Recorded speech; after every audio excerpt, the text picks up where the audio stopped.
The Alternative Dig Talk. Real issues, real talk. Hi Rogers, can I ask you something?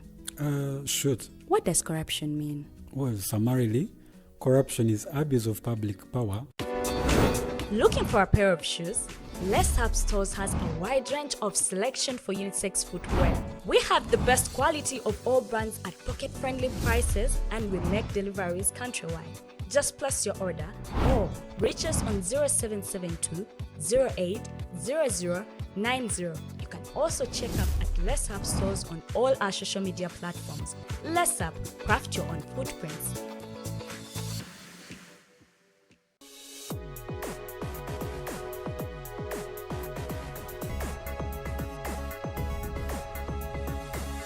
The Alternative Dig Talk. Real issues, real talk.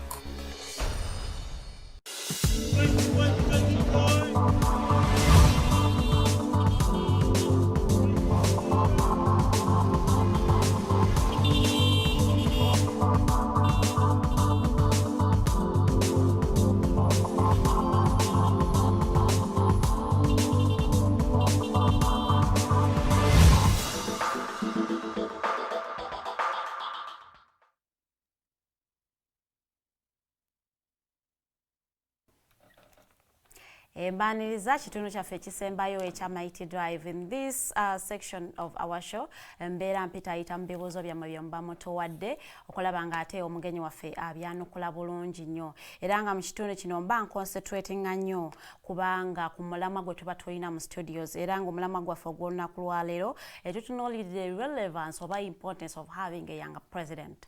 Olowooza kiyinza okutukolera since we have a young population. Now having a young president, do you think it will carry more importance or it will have more impact okusinga ate bwe tunaabeera n'omuntu omukulu? Another person will argue agambe nti we want leaders who are experienced, leaders who can create solutions, but also young people coming up armed with solutions to Uganda's problems ng'ate olaba oziwulira n'olabira ddala nga they are feasible ng'oba oziteese mu nkola ziyinza okuba nga ate munnaye zikolera ddala. Nga sinnagenda ku mulamwa gwaffe njagala tunuulire. We have youth unemployment in Uganda. Atenga abavubuka fa abasinga obungi mu ggwanga Uganda. I want to listen to your realistic plan. Otegese oba oteeseteese otya kubanga ate osolvinga the youth unemployment gye tuyina mu Uganda.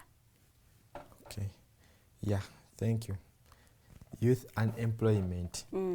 When you look at the population of Uganda, we have like over 75% of youths in Uganda, meaning we carry the biggest percentage. Yes.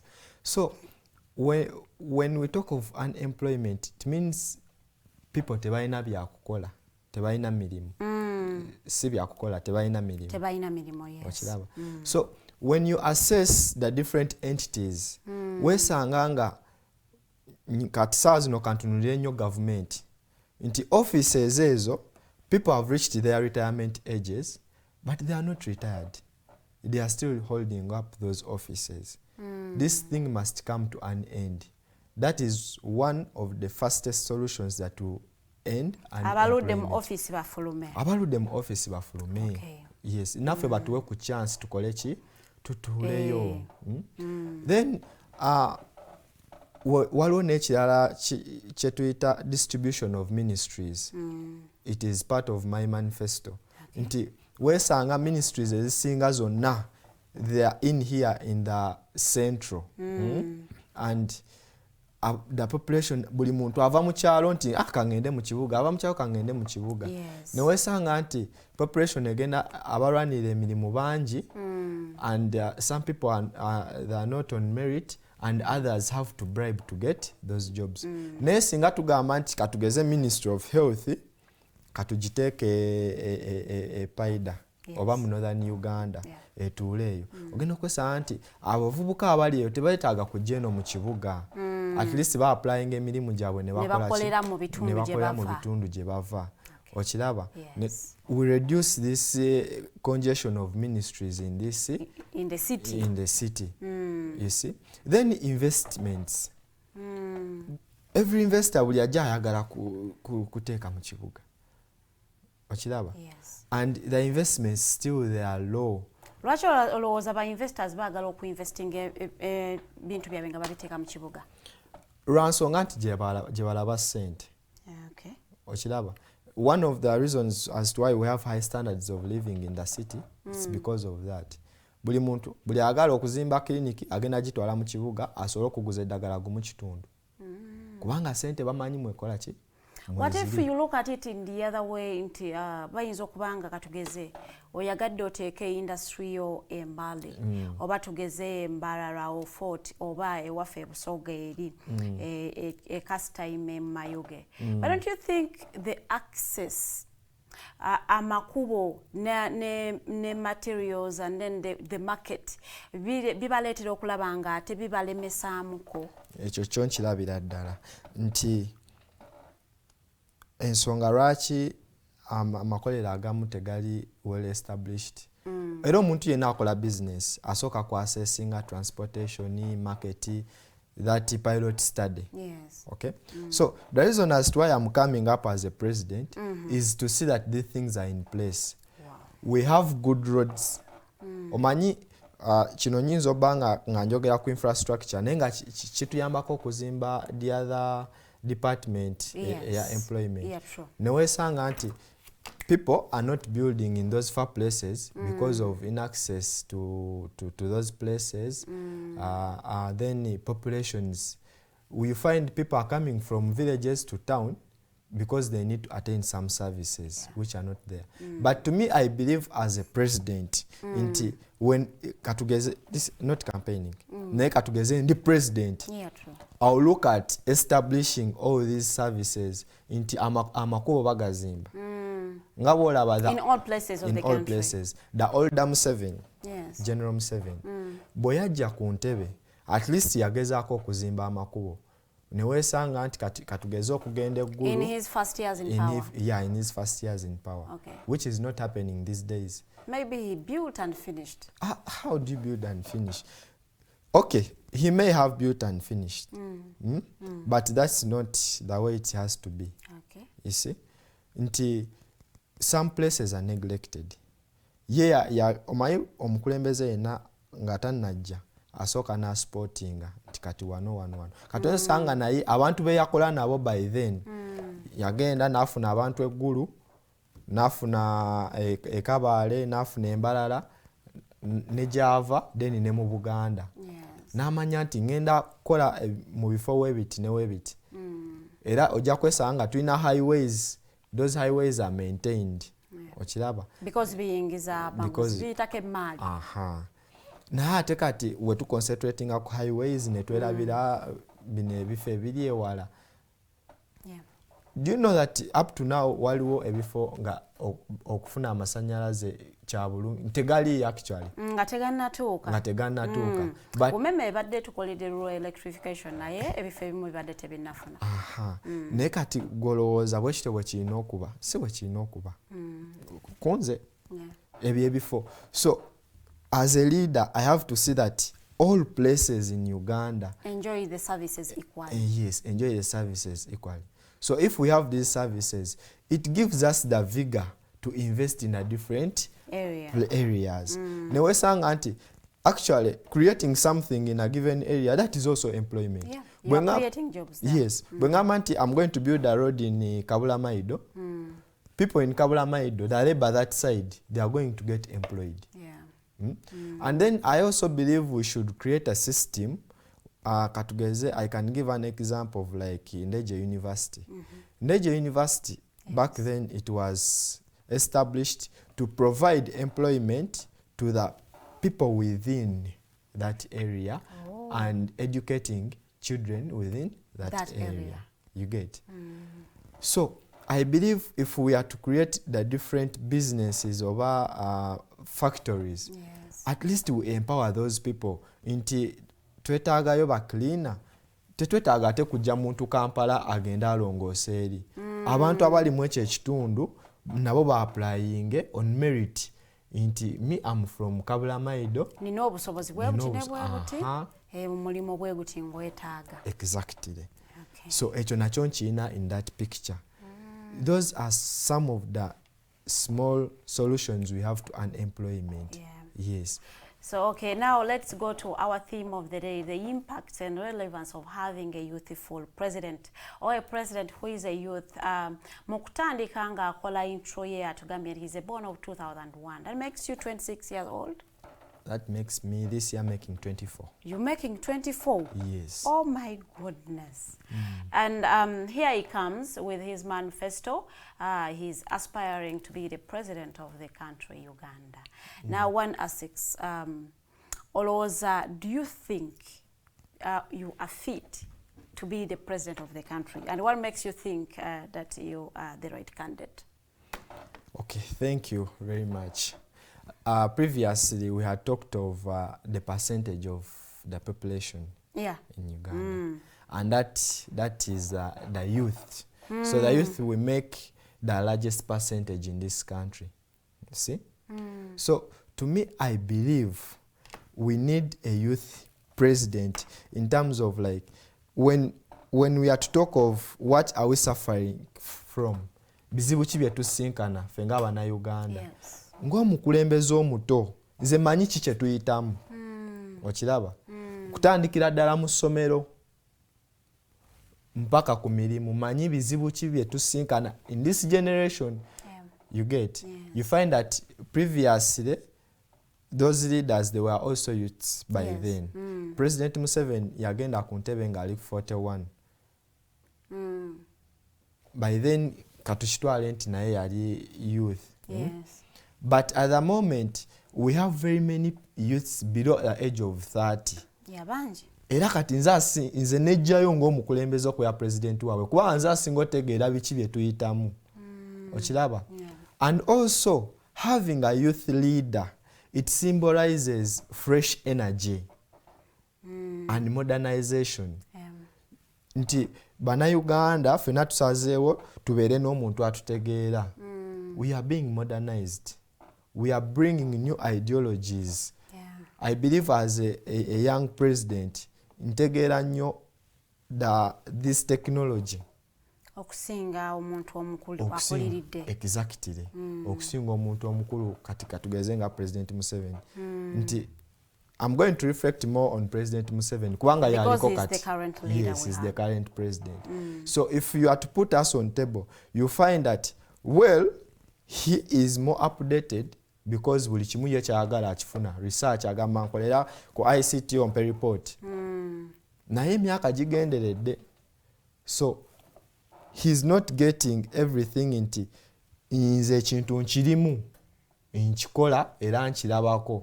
Ekyetaagisa mbiraba ne tumanya nti kati baataddeyo ka app akapya. We need to use it like this nga bw'olaba X, Instagram, and so on. Then we have more systems introduced. Now let me go to the hospital. Newesanga nti IT department eleseewo system wet. Nze manyi nga bwekola.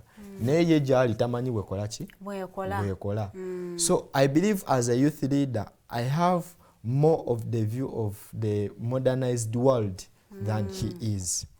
That's why I need to be the president of the of this country. Nti olw'ensonga nti abavubuka be basinga obungi, you understand more the problems of the youth. Yes. And here you come armed with solutions to such problems. Yes, exactly. Okay, wali obaddeko n'otuula n'ogamba nti last time I was listening to a powerful leader ng'agamba nti there are things you would look at and you know they're beautiful, you love them, but nobyerekereza because you feel it isn't the right time.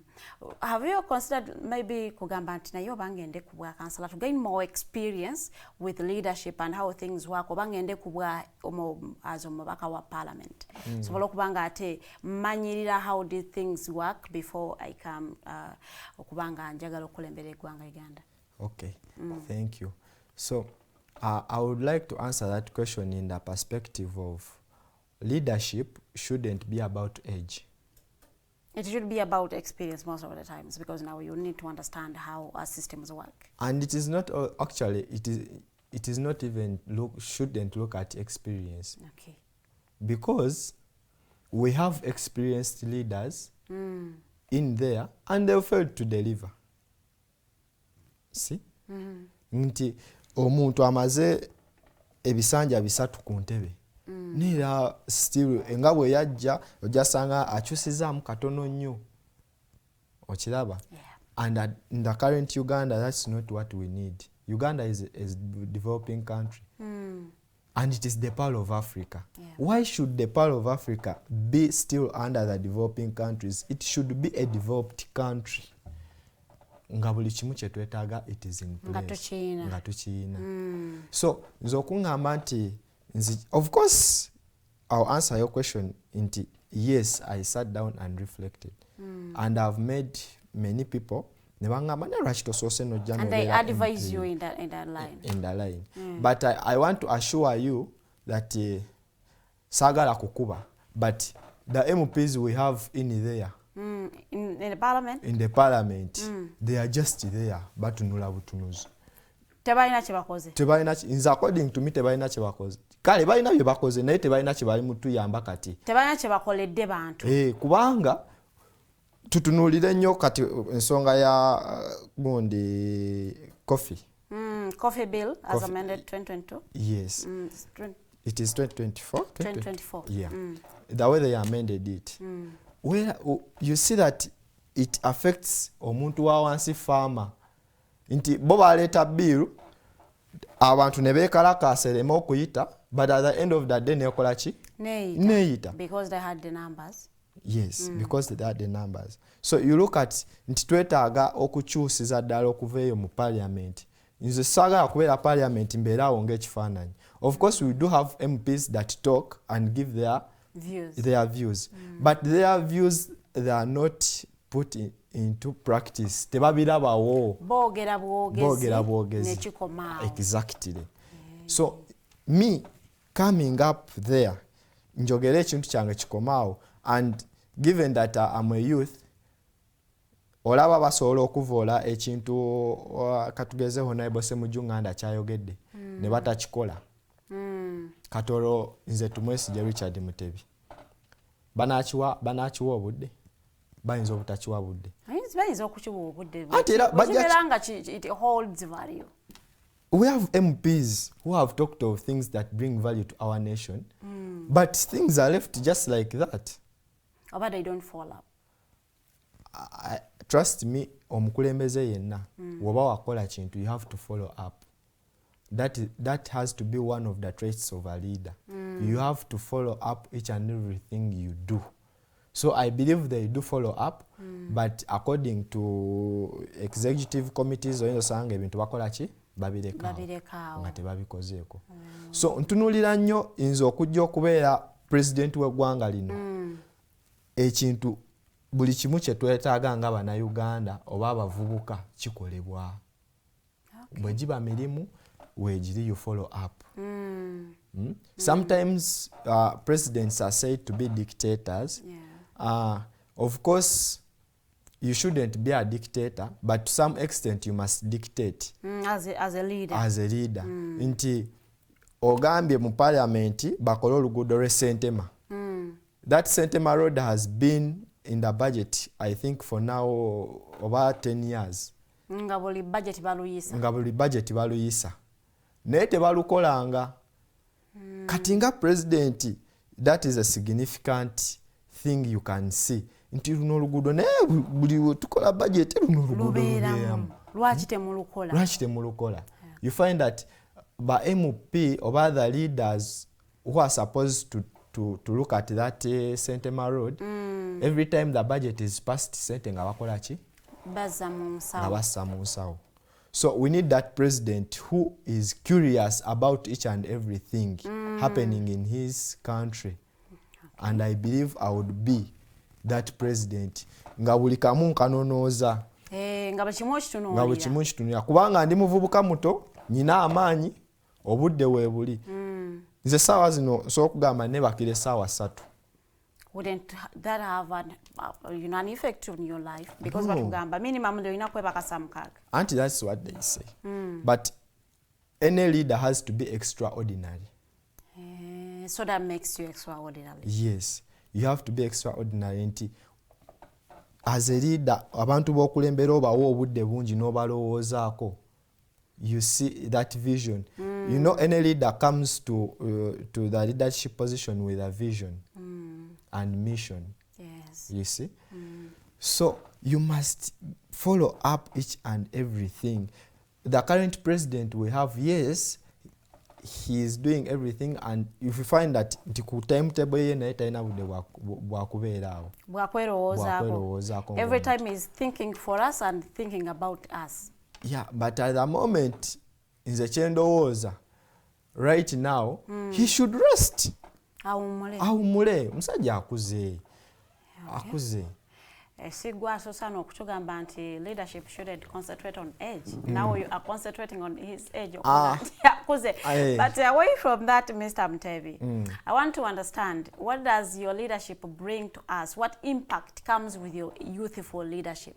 One, I will talk about njogedeko energy. My energy and stamina. Okay. Nti ndi muvubuka nzigumidde. I'm ready to serve my people, the people I'll be leading under Uganda, to create. My slogan is the Uganda we deserve. Yes. Oyawukanyemuko katono nnyo ne bali abagamba the Uganda we want. For you ogamba yensi gye tugwana. Exactly. The Uganda we deserve. Service delivery buli kimu. Then under my leadership, we are living in a developing world. Yes, ensi ekula.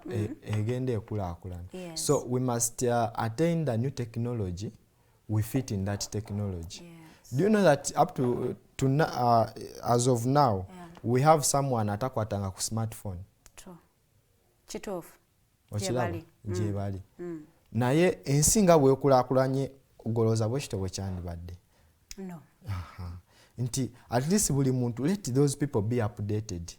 And I believe as a president, if you support a given value or a policy to be put in place, yes, it will be put in place and people must attain it. Yeah. You get? Yeah. Of recent, I've heard of Starlink. Abana abagala okubanga batuwa internet. Abagala okubanga batuwa internet. Bamitiiza omukulembeze w'eggwanga. Basinkanye omukulembeze w'eggwanga.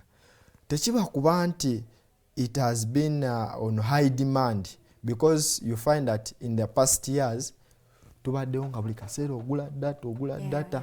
So this nze nsuubira kino kireeteddwawo because of the high demand and possibly because of the katugeze tuyinza obbanga twafunye omukisa munaye ne tufunayo advisor omuto n'akamukuba n'amugamba naye kati president olaba tukole ekintu bwe kiti tuleetere ku bavubuka bano data kuba bakimanyi nti kati abavubuka omulembe gwe tuliko twetaaga nnyo data. And these people, you know, they are wise. Since they want to stay in power, they will have to bring these things that we need. Basobola bribing obwongo bwaffe nti yaleese kano kale katumwongereyo ekisanja. But after a long term suffering, so we have to get a president nga ekintu bwakiraba, they assess it there and then.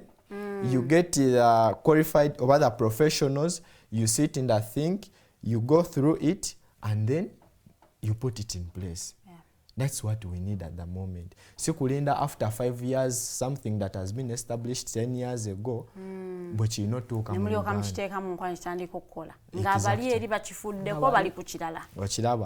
So that leaves us behind as a country. And for any country to develop, you must move with the trending or the modernized world. Which countries is benchmarking and ogamba nti NNC ina president omuto, a youthful leader, and it is doing great? Okay. There are many countries, but today let me focus on one country, and that is Burkina Faso. Okay. Burkina Faso currently has a president who is 36 years, and Omanyi Ibrahim Traoré. He's 36 years, but he went into power when he was 32. You get? Yeah. So I believe nti mulabyeko n'ebintu ku myaka emitono gye yakamalako alina byakoze ng'obirabirako ddala bizimba nsi. And at the moment, the Burkina Faso of 2020 is not the same country as of 2020. As of we speak now. Yes. There are many things he has changed. Bagamba nti the time he has spent, yajanga GDP ya Burkina Faso eri 1.8 US dollar, whatever, and so on. But at the moment, it is at 22.1. So, nti ola president Muto, mukaseera akatono, alese impact, nga it is really dominant, ogirabirako ddala. So that's what we need as a country, Uganda. So abo bosinzirako nogamba nti olaba Traore can do this.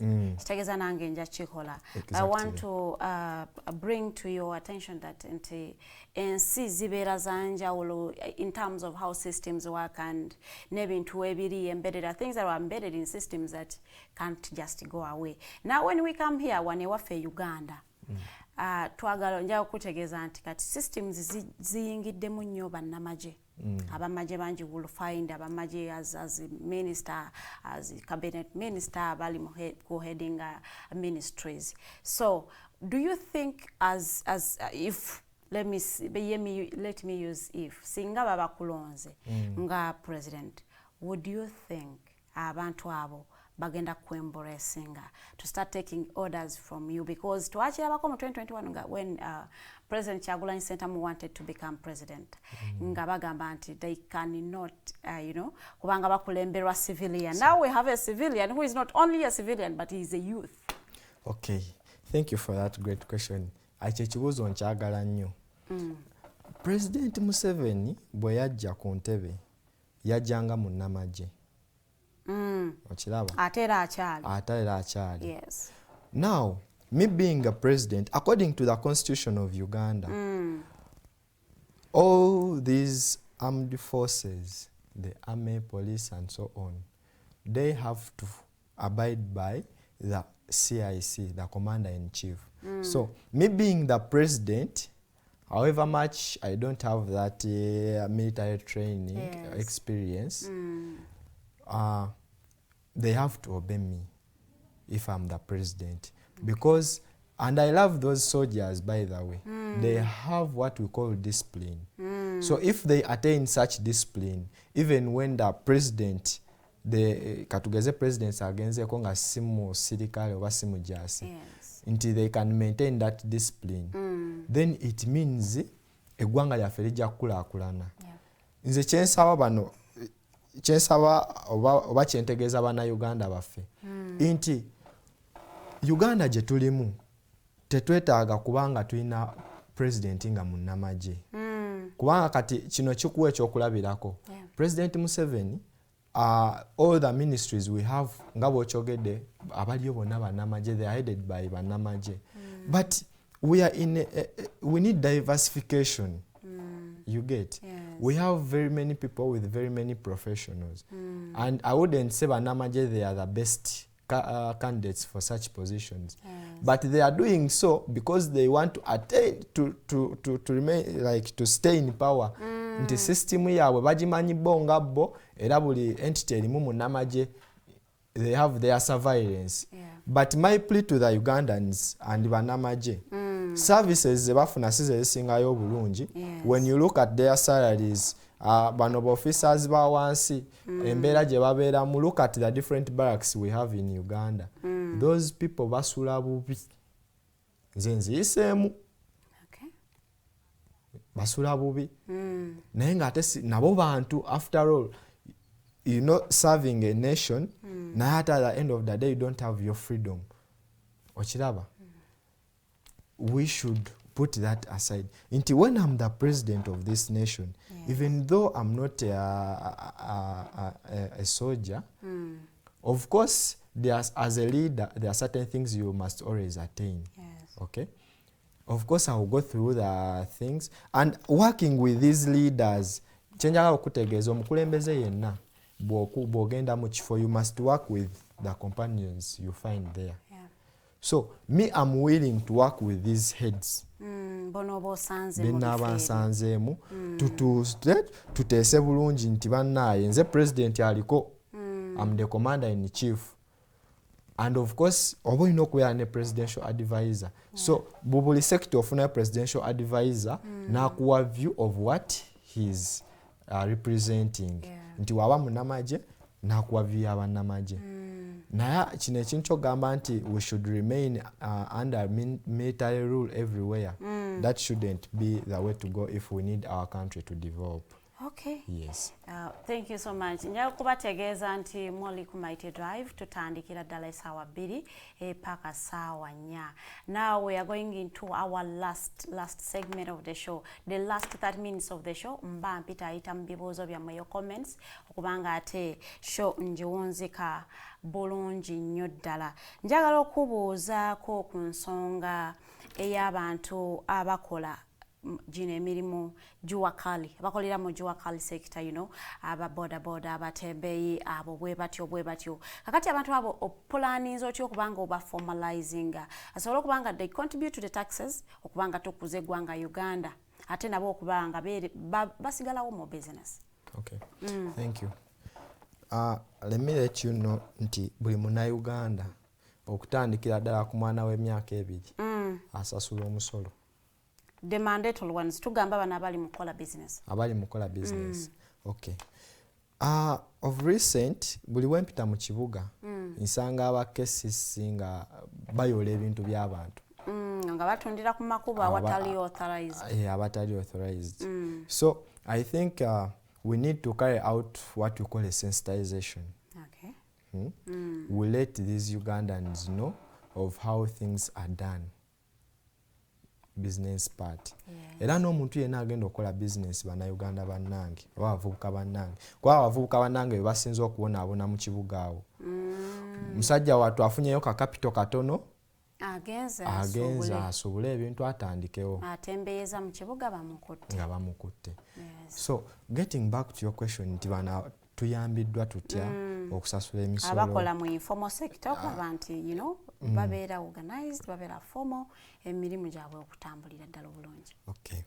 So we need to come up with committees. You know, as a leader, as a leader tosobola kukola weka buli kimu tosobola kimalayo. No one works in isolation. Exactly.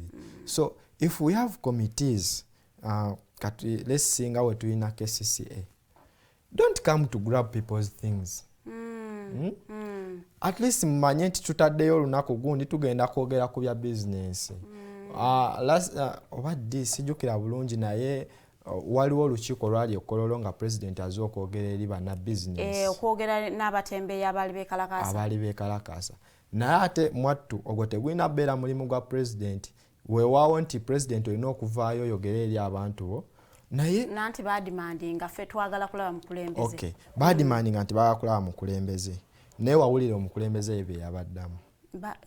Nabiwulira. Exactly. So ojja okwesanga nti answers yabawa oba solutions yabawa si ze baali beetaaga at that moment. True. Exactly. Yes. So what is the role of these committees? Educate people. Make sure that these people are doing the right thing and in the right place and at the right time. Omuntu yayogerako akantu teyali musiru. The right thing at the right place, right time, and everything should be right. So kyenkubiza abavubuka bannange, when such programs are brought into existence, let us attend them. Tumanye nti omuntu wokola business olina osasula omusolo toyingira kintu kyotamanyi. Kyobola anange okuvaayo okubeera president, at least I have that leadership experience. Gyeweesimbako. Nti nyina background gye neesiga nti at least kino nkikozeeko. Ng'abavubuka kati twetaaga okumanya nti tubasomesezza kuba sinnakiwulirako ekyokusomesa abavubuka ku bintu bya business as a nation. Era ekyo we tukiteekawo kijja yamba nnyo abantu to enlighten their minds. You see? Then another thing, we have to bring more industries or more investments into create industries. Yes. You know, attract a lot of investors.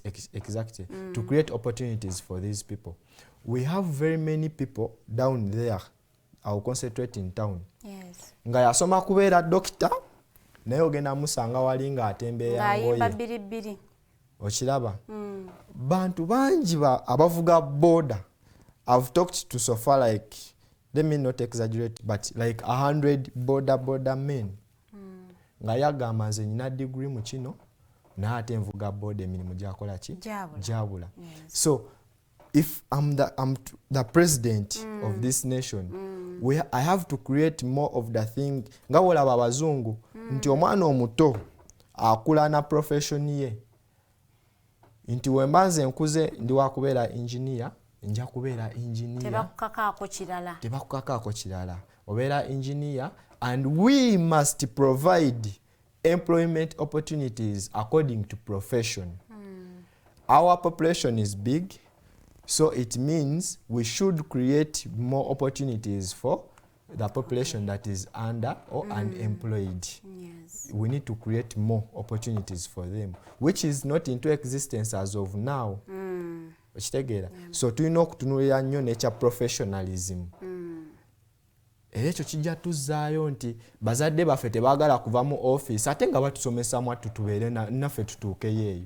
So oba osomesezza omwana abeere engineer, abeere doctor, woba okuze otuse ku retirement age, vaayo n'ono gwe wasomesa afune kyakola. Exactly.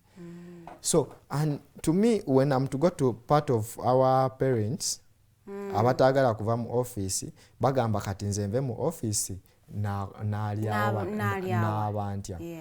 Mind you, omwana gw'ozadde wabanga afuna ajja kukulabirira, and then as human beings oba omuntu yenna you have to work towards development, not working towards survival. Yeah. Nti sente z'okola oba okola kakadde egy'obuvubuka gikolerera emikadde nti bw'okola kati ng'oli muvubuka, invest somewhere, gula plot zo, zimba rentals, those tenants will be giving you some money to survive when you retire. Exactly. Then there is also that pension. We must follow up. By the way, I've heard of people complaining not getting that money. Yes. So as the government or the incoming government, we must make sure that the people that have retired, they are getting their money. Sente zaabwe bazifuna zibabeezeewo kubanga kyekisibya abantu mu mirimu gye batalina kukola. Kuba manyi process y'okufuna sente ziri mpanvu. Okitegeera. And then nayogedde ku kintu kya bribe previously. Nti these people, the reason as to why tufuna abavubuka bannaffe mu kibuga okutunda engato, okutunda ngoye bbiri, they don't have that money to bribe to get those jobs. Wakafuluma university bagenda kusaba obukadde 5 okufuna omulimu. Tolina sure nti bajja nagukuwa. Bangi bempuliddeko ng'agamba nasasula sente zange ne batampa mulimu. Okiraba. So that must come to an end. Mpozi previous election gye twakufuluma walina political party gimwosinzidde oba olina political party mwova? I'm an independent candidate. You haven't subscribed to any political party? I don't, no political party. Okay. Because to me as a leader, the vision I have, I try to assess the visions of all political parties. Okay, to some extent they are connected, but they are not in line with the same vision that I have. You get? So my vision at the start. What is your vision? My vision is to create a prosperous, united, just and corruption-free Uganda for all. Kyovola banyina kali akagambo the Uganda we deserve. Okay. You get? Take us through your manifesto mu dakiika zino ze tusigazizaayo nga 5 ku 7.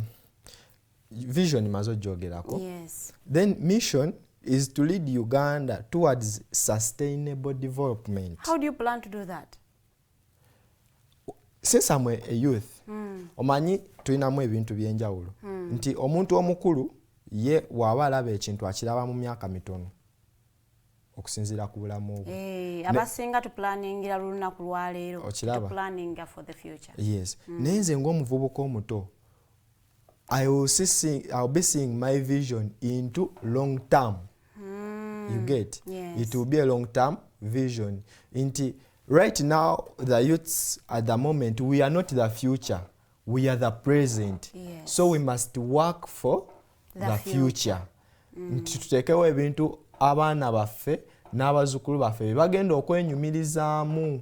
Ate naffe ku myaka emito gye tuliko tukole at least akantu komanyi nti ku myaka 3 omuntu yenna gy'aliko 25 nti ku myaka 4, 5, 6 naawe ojja kyenyumirizaamu ogambe nti twakola. Okiraba? Nga bw'olwala ogenda mu ddwaliro ne bakujjanjaba bulungi ne bakolako n'ogamba gavumenti ya Tumwesigye Richard yakola omulimu gw'amaanyi nnyo. So that's what we shall sustainable development. Then we have equality and peace. We have very many political parties. Nze nkubamu akafaananyi singa NUP ewangula aba NRM bagenda kuma omuliro. Okiraba? Yes. NRM bwewangula gwe muliro gwokola ki? Gwolaba mu opposition. And that shouldn't be the way to go. If we want to be a developed country, baliwe bawangula we concede defeat. Anyway, bwe kirina okuba naye ate ekyo kizibu nnyo. Kizibu nnyo at the moment. Kubanga you see how fierce these people are. I'll concentrate more on NUP and NRM. Abo abantu beewalana nnyo. And katugeze kati nga bw'olaba President Museveni bwe yawangula akalulu nti nagamba Bobi Wine nagamba nti Honorable Kyagulanyi nagamba nti bamubya akalulu. Same goes to the president himself, naye yavayo nagamba Honorable Kyagulanyi yabba akalulu. Okiraba? So that is kyekigendo otandikirwako okuleetawo enjawukana mu bana abantu. So to me I believe we must get a candidate who is neutral, and that is me. Taina wowe kubira. Siriwa NRM, siriwa opposition. I am for the people of Uganda. I'm for the people of Uganda. Kaberewa NRM, kaberewa NUP. And by the way, nze okubeera omusawo waliwo ekitone ekyatutonderwamu ffe ng'abasawo nti tulumirirwa nnyo abantu more than ourselves. Nze ogenda kujja nga oli patient wa Ebola. You know how fierce Ebola is and how deadly it is. Yes. But don't you mind about that health worker ali omukolako? Okiraba? Nti ffe kyatutondebwamu nga tulina ekisa eri abantu baffe. Kati nze nvuddeyo nga previously nze najja nga njala nnyo okutaasa obulamu bw'abantu. Naye tosobola kutaasa bulamu bw'abantu mweno mbeera gye tulimu. So it needs to be done on a wider view so that their lives are saved at once and in every sector. Yes. So that is me. I'm neutral to each and every Ugandan. Oba oli wa NRM, oba oli wa NUP, oba oli wa DP, kati twawulirayo ne PFF, you see? Nti these people are coming to create those misunderstandings. And if we want to develop as a nation, we must be one. We must be one. Chimu. Nti tuwuliriza muntu omu. Kwanza at the moment nga bwenkiwulira omuntu wa NRM tajja kuwuliriza president wa DP. Those staunch NRM people. The staunch DP or NUP people, they won't listen to the current president. Era kyovola abagenda beereeyo nti kati akozeewo kino naffe katusaasaanye nti kino tekirigenda mu maaso. You see? And as a nation we are not developing. Tusigalamu obwo butalotalo obutonotono. Kati nga bw'olaba bagenda ne bonoona offices zaabwe abanupu. Kati do you know that amount of money needed to renovate that area? That money would have been given to waliwo abaana abatalina masomero abatasoma. Health care, these people are not getting the medications. Omuntu agenda fenja, trust me, nze nakakola ku ba patients nga 7 nga bamulese ku ddwaliro nga batugamba omusajja amaze ennaku 3 nga talya, amaze wiiki namba nga talya. Nga the only solution I can give as a health worker kumuteekako manye tulina obudagala bwaffe obubazaamu ku maanyi. Okitegeera nga naye omusajja atuwandyagadde okwate mu nsawo omugulira ekyokulya. nenga nawe toyina nga the only Mwena solution mweyiya. exactly. So I believe we must be one. And that's why I'm independent. I'm not affiliated to any political party. And I want to assure Ugandans, I am neutral to each and every Ugandan. Okay, njagala okubanga mpitayitako mu comments zaffe sobola okubanga ate tukomekeza show yaffe y'olunaku lwaleero. Omukola Azizi ali mu kutulabira e Sweden angamba mumbuulize omugenyi wo nti healthy workers keeps it striking because they are underpaid. N'ekirala nti waliyo the issue of unpaid internships era nga bo ba healthy workers baagala basasulwe nga bali ku internship, but there are a lot, there are a lot of other people who do internships for free. What is his take about that? Okay, thank you for that question. Atatunulide mu sector gyensinga otegeera. Kati olaba personally nange I'm unemployed, but I'm volunteering in a given hospital. And trust me, we are not paid. As a volunteer, you shouldn't be asking for a salary. And then those interns, as per current system, I would like to update that comrade of mine that they are given something small to the interns. But it is not enough. At least yandikiteeza munagamba under payment. Kuba omwana tosobola kwata n'omwezi 2 nga alina okubeerawo omwezi mulamba. You get? These people have a lot to do. So, as the incoming government, oba nze nerawa perspective ejjanga omukulembeze omujja, we have to put in place solutions to this, unpayment, and then we have very many, tulinamu ebituli bingi mu malwaliro. Nti weesanga nti some people are left out, not put into on intern lists. So I believe nti omuntu bwato katugeze nti yagenda Sweden okukolera eyo, it means you are missing out. Okiraba? And then government yaffe teyagaza abantu baffe kukolera mu kiki bali mu kukola.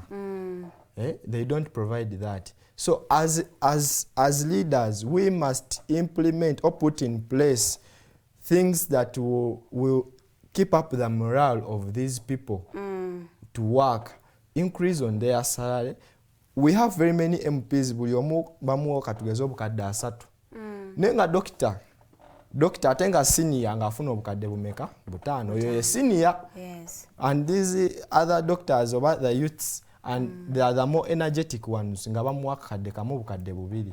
So we must improve on the salary wages or the salary scale of such people.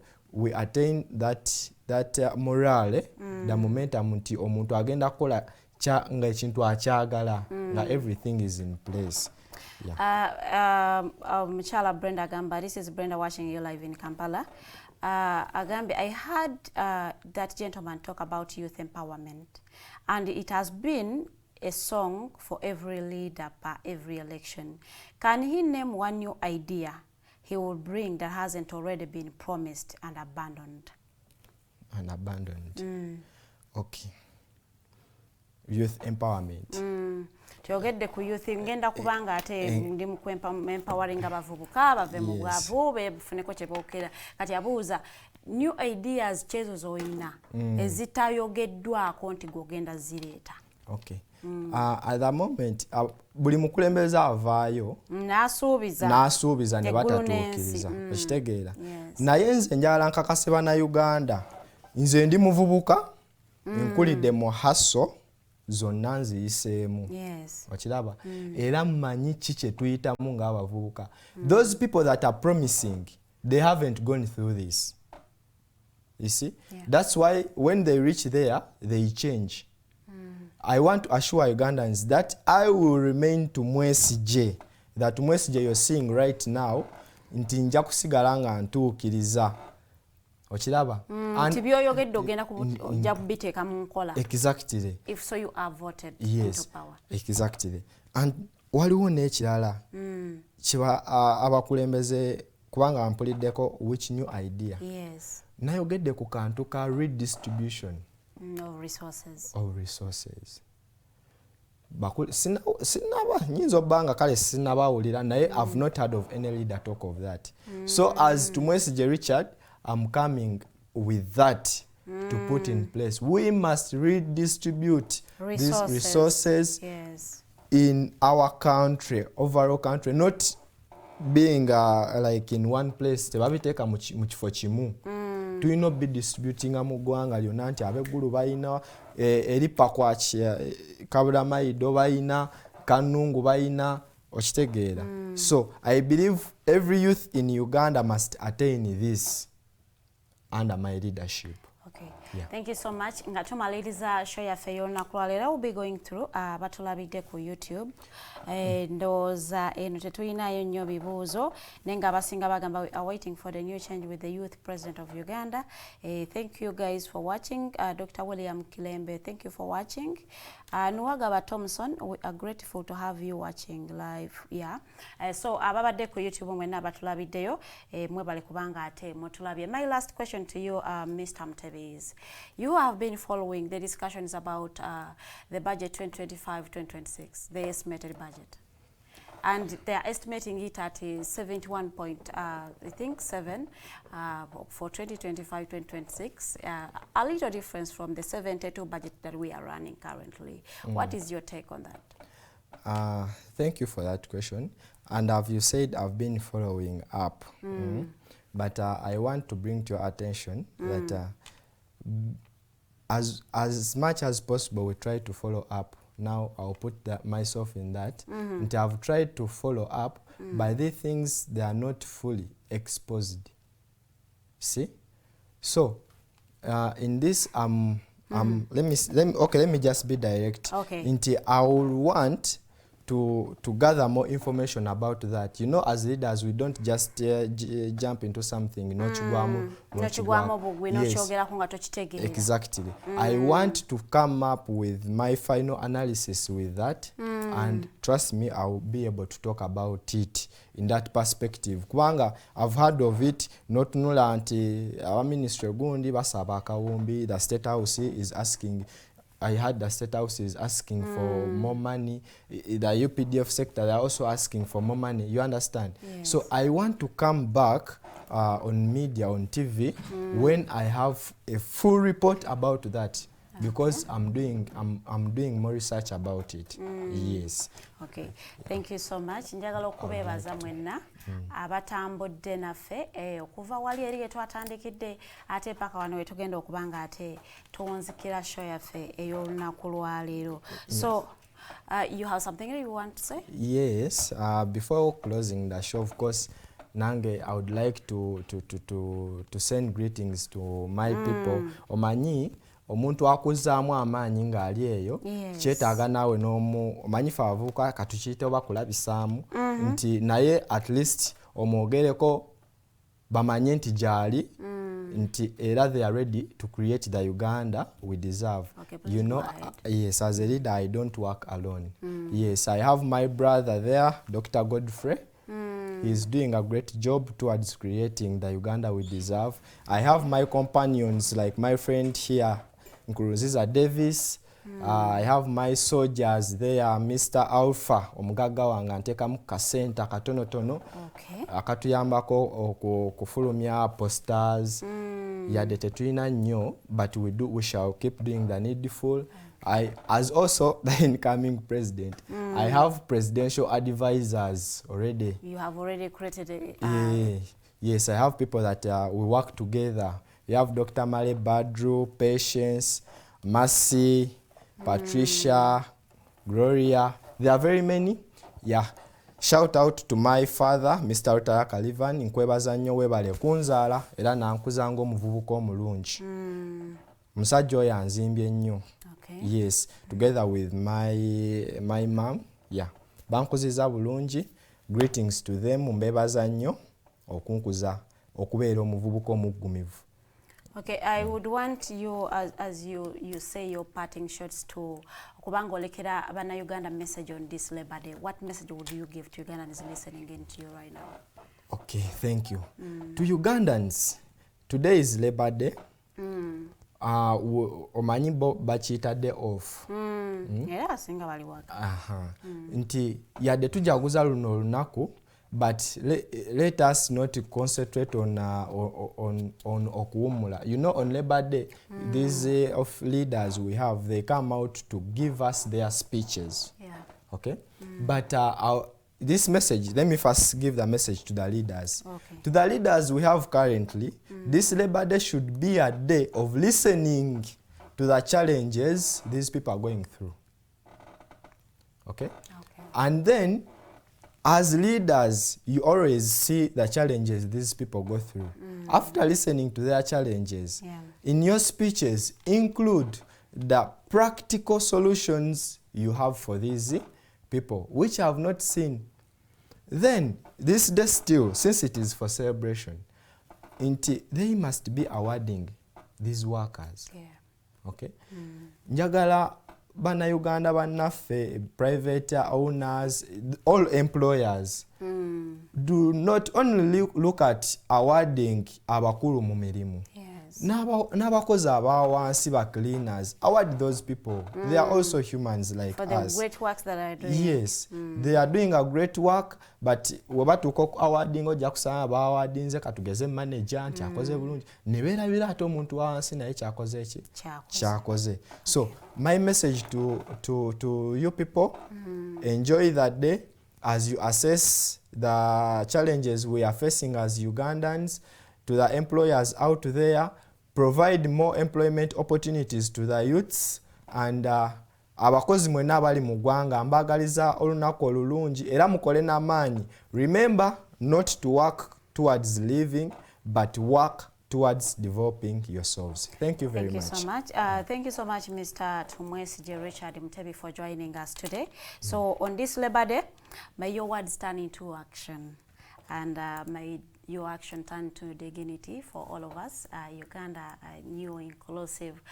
To you Ugandans, Mbagaliza Labor Day enonji, may you use this day to reflect on your actions towards the development of your country. Are you sacrificing for your country, or you are sacrificing your country? So let it be a moment of reflection to you all Ugandans. I want to thank you all who joined in the discussion, commented, liked and shared the videos.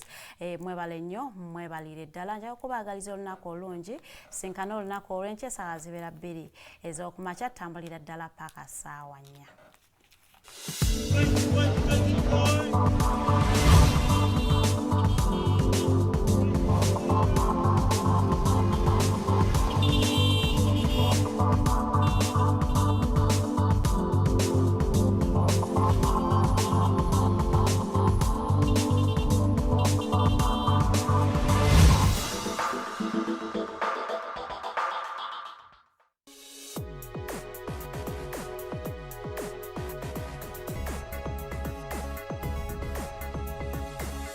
The Alternative Dig Talk.